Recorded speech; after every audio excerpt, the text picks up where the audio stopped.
کی ایک press conference بڑی لوڈڈ قسم کی پریس کانفرنس، لیکن 24 گھنٹے میں 2 جواب آ چکے ہیں سہیل آفریدی کی جانب سے. ابھی یونیورسٹی میں بھی باقاعدہ طور پہ انہوں نے بڑا کلیئرلی جواب دیا نام لیے بغیر. اچھا، D G I S P R صاحب نے جو پریس کانفرنس کی ہے، میرا خیال ہے کہ یہ اگین ان کی ایک اور بڑی غلطی تھی D G I S P R کی طرف سے.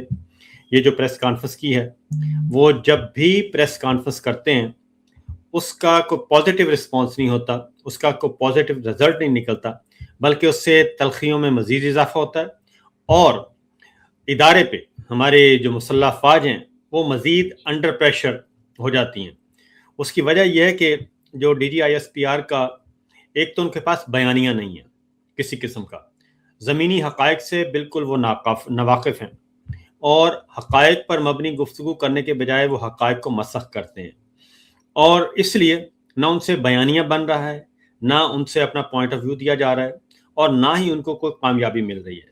لاسٹ پریس کانفرنس میں جب انہوں نے کی تھی تو اس میں جو ہمارے پاکستان کے جو first P M A long course کے سینئر موسٹ اس وقت فوجی افسر ہیں بریگیڈیئر محمود صاحب، جس کی سب عزت کرتے ہیں، تو ان کے کمنٹس تھے کہ D G I S P R کو بدل دینا چاہیے، ان کو کہا جائے کہ آپ خاموش رہیں، یہ جب بھی بولتے ہیں معاملات کو خراب کرتے ہیں، حالات کو خراب کرتے ہیں.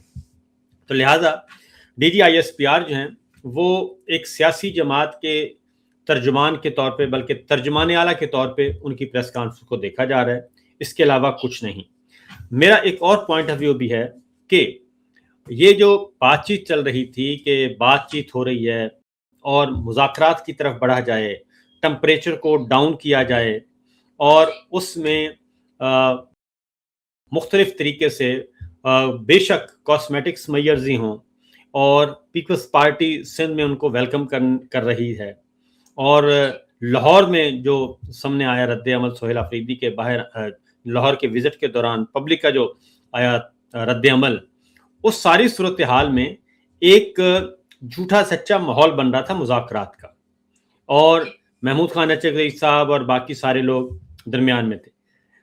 یہ پریس کانفرنس جو ہے، اس پریس کانفرنس کے بعد اس سارے ماحول کو سبوٹاج کیا گیا ہے، اور اس کو سبوٹاج کر کے ایسا ماحول کریٹ کیا گیا، اپنی طرف سے ایک ایسا میسج کنوے کیا گیا کہ جناب ہم بالکل بھی بادشاہ سلامت جو ہیں وہ پی ٹی آئی یا عمران خان کے بارے میں بالکل کوئی نہیں رکھتے نرم رویہ، اور ہم وہیں کھڑے ہیں.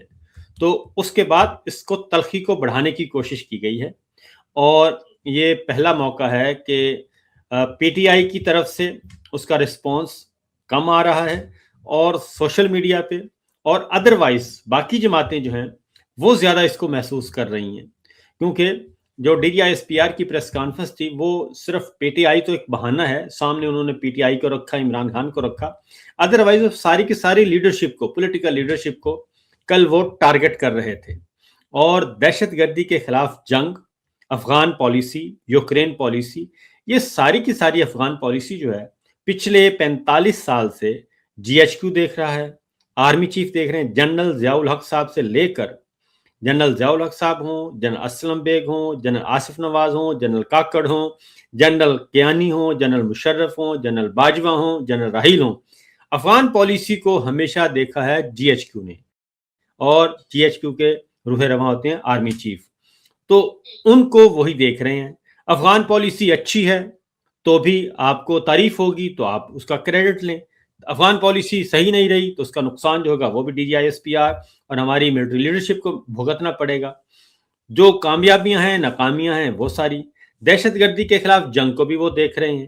اور اب مسئلہ یہ آ گیا ہے کہ خود ہم نے دیکھا کہ جنرل قیانی صاحب کے زمانے میں ایک پروسیس شروع ہوا سوات آپریشن سے، پھر ضرب عضب، پھر رد الفساد، پھر جنرل کیانی صاحب کے بعد راحیل چیف صاحب آئے، انہوں نے یہ کیا، پھر جنرل باجوہ کے پہلے 3 سال بالکل پاکستان جو ہے وہ دہشت گردی سے پاک ہو گیا تھا، اور پاکستان کے جو دہشت گردی کے خلاف جنگ میں رول ماڈل کے طور پہ لیا جا رہا تھا.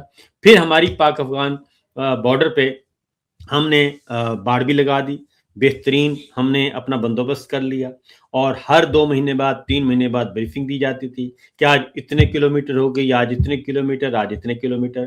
وہ معاملہ بھی ہو گیا. اور وہ باڑ بھی اس وقت لگی جب آپ کی بظاہر مخالف حکومت تھی، اشرف غنی صاحب اینڈ کمپنی، اور ان کے زمانے میں لگی. یہ جب سب کچھ ہو گیا تو پھر یو ٹرن کیوں لیا گیا؟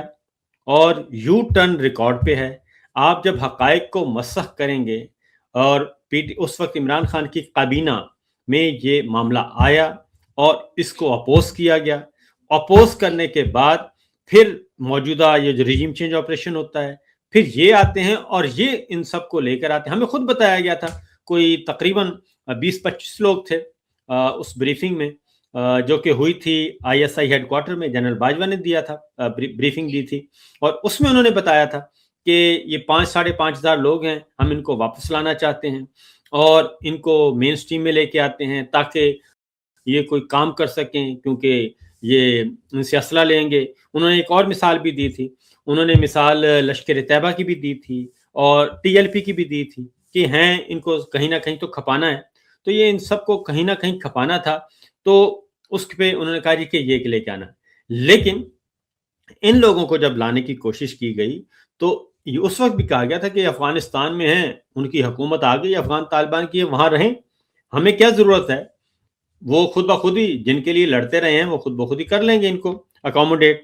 لیکن ظاہر ہے وہی بات ہے کہ وہ گڈ اور بیڈ کے چکروں میں، اور ہمارے اسٹریٹجک ایسٹس ابھی تک ہم نے ان کو بنایا ہوا تھا، اس لیے یہ ساری کی ساری بیک گراؤنڈ میں آپ کو بتا رہا ہوں کہ ایکچوئل یہ ہے. اور یہ بیک گراؤنڈ سے پاکستان پیپلز پارٹی بھی واقف ہے، مسلم لیگ نواز واقف ہے، ANP واقف ہے، JUI واقف ہے، شیرپور صاحب واقف ہیں. سب کی سب جماعتیں خیبر پختونخوا کی ہوں جو خاص طور پہ، وہ سب اس پروسیس سے واقف ہیں، اور اس میں کئی ان کیمرہ سیشن بھی ہوئے، بریفنگز بھی دی گئیں. تو جب یہ سب کچھ ہوا ہے تو اب اگر آپ یہ کہیں کہ دوبارہ سے ایک یو ٹرن لے کے اب دوبارہ ایک لڑائی شروع کریں. آج میں سن رہا تھا مولانا اسد محمود بتا رہے ہیں، مولانا فضل الرحمان صاحب کے صاحبزادے، وہ کہتے ہیں کہ 2024 کے میں ہم پہ حملہ ہوتا ہے اور ہم پکڑ لیتے ہیں حملہ آوروں کو، پکڑ کے پولیس کے حوالے کر دیتے ہیں، اور شام کو فون آ جاتا ہے کہ جناب یہ تو ہمارے لوگ ہیں، اور ان کو چھوڑ دیا جاتا ہے.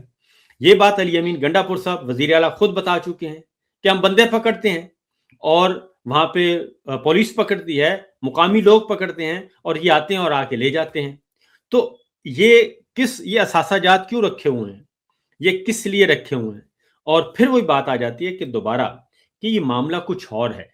یہ بظاہر PTI کو نشانہ بنانا، عمران خان کو نشانہ بنانا اور گورنمنٹ کو نشانہ بنانا، پولیٹیشنز کو نشانہ بنانا، اصل میں ہڈن میں کچھ اور ہے. ہڈن میں یہ ہے کہ جو اس وقت اس ریجن میں جو ہو رہا ہے اور جو امریکہ کی خواہش ہے، وہ ہے اصل پرابلم. کہ آپ دوبارہ سے اب ایک دیکھیں، ہمیں کہا جا رہا ہے کہ آپ افغانستان سے ٹکرا جائیں اور ایک آپریشن شروع کر دیں، ہمیں یہ کہا جا رہا ہے. دوسری جانب واشنگٹن سے خصوصی ایلچی اور جو ٹاکس کروا رہے تھے زلمے خلیلزاد، وہ واشنگٹن سے اڑتے ہیں، کابل آتے ہیں، افغان طالبان سے ملاقاتیں کرتے ہیں اور ملاقاتیں کر کے واپس چلے جاتے ہیں. آج ان کا ٹویٹ بھی ہے اور آج بھی وہ کہہ رہے ہیں کہ آپ انگیج کریں.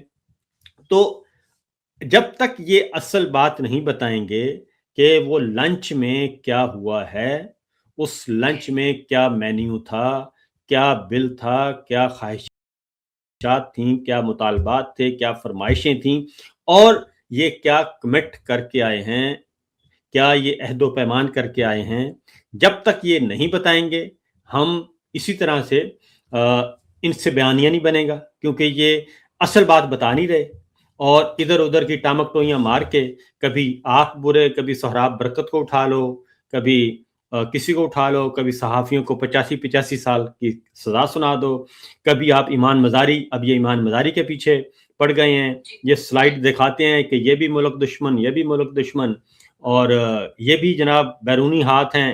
تو یہ ساری باتیں انہوں نے نواز شریف صاحب کے بارے میں بھی کی ہیں، یہ ساری باتیں انہوں نے مولانا فضل الرحمان صاحب کے بارے میں بھی کی ہیں.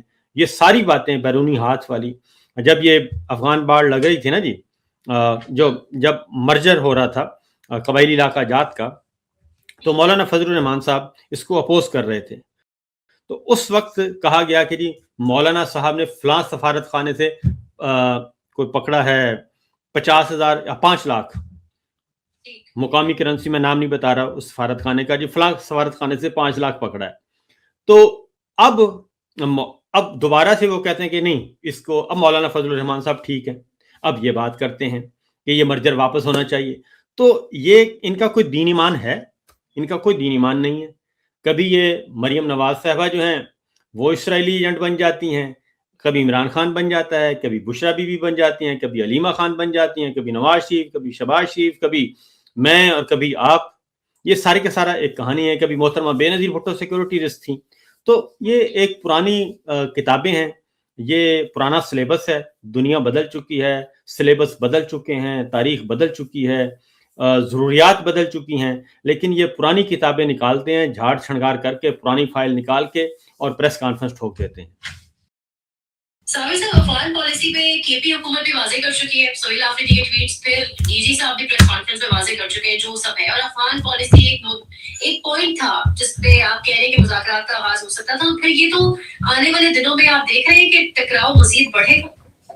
یہ میرا خیال ہے کہ کل D G I S P R کی پریس کانفرنس جو تھی اس کا بنیادی میسج یہ تھا کہ ہم ٹکراؤ چاہتے ہیں، کیونکہ جتنا زیادہ ٹکراؤ ہوگا اتنا زیادہ ان کی دال جو ہے وہ گلتی رہے گی. اس کی وجہ ہے کہ ٹکراؤ ختم ہو جائے، پولیٹیکل ڈائلاگ شروع ہو جائے، آپس میں بیٹھ جائیں لوگ اور 6 مہینے 8 مہینے سال کے اندر اندر چیزیں سیٹل ڈاؤن ہو جائیں اور معاملات بہتر ہو جائیں. تو نقصان کس کا ہے؟ نقصان صرف 2 خاندانوں کا ہے. ایک وہ خاندان جس کو انسٹال کیا جا رہا ہے اور ایک جو کرنے والے ہیں. ان 2 کا نقصان ہے. تیسرے کا تو کوئی نقصان نہیں ہے، کیونکہ پاکستان تو سٹک ہے. پاکستان کے ادارے اس وقت نان فنکشنل ہیں، خواہ وہ سول ہیں یا ملٹری ہیں، وہ سارے کے سارے. ایک کلیکٹیو اپروچ ہوتی تھی، کلیکٹیو وزڈم ہوتا تھا، وہ ہے نہیں. کلیکٹیو ڈیسیشن میکنگ ہوتی تھی، وہ ہے نہیں. اور ون مین شو چل رہا ہے اور ون ونڈو شاپنگ چل رہی ہے. تو اس لیے یہ کل کی پریس کانفرنس کی ہی اس لیے کی گئی تھی کہ ذرا مزید معاملات کو بھڑکایا جائے، اور وہی کچھ ہو رہا ہے.